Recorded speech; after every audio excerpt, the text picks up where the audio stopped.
Samuel, take you, Emily, to be my wife, to be my wife, to have and to hold from this day forward, to have and to hold from this day forward, for better, for worse, for richer, for poorer, for better, for worse, for richer, for poorer, to love, cherish and obey, to love, cherish and obey, till death us do part, till death us do part, according to God's holy law.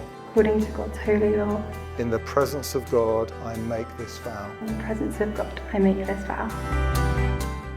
Sam and Emily, may God the Father, God the Son, and God the Holy Spirit bless, preserve, and keep you. May the Lord mercifully grant you the riches of His grace, that you may please Him in body and soul, and that living together now in faith and love, you may receive the blessings of God, even eternal life.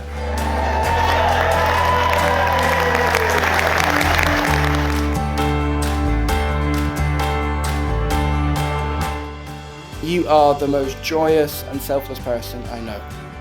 Your joy is infectious, and it doesn't matter what conversation you have with Emily, there is always a smile, a giggle, something joyous around the corner. There's never a dull moment, there's never that much of a sad moment. There's so much joy in you, and I'm so grateful for that.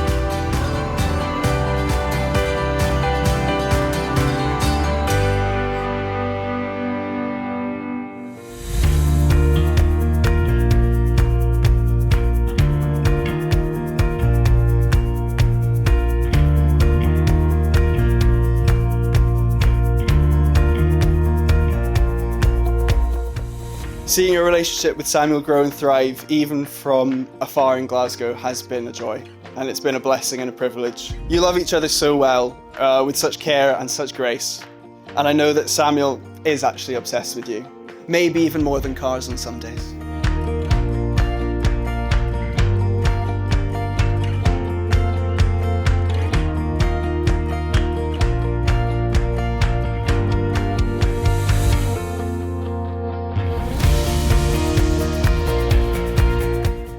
Even though we come from very different families, you slotted in so well to the somewhat chaotic Bimson dynamic, and the love and care that you show to my family means the absolute world to me.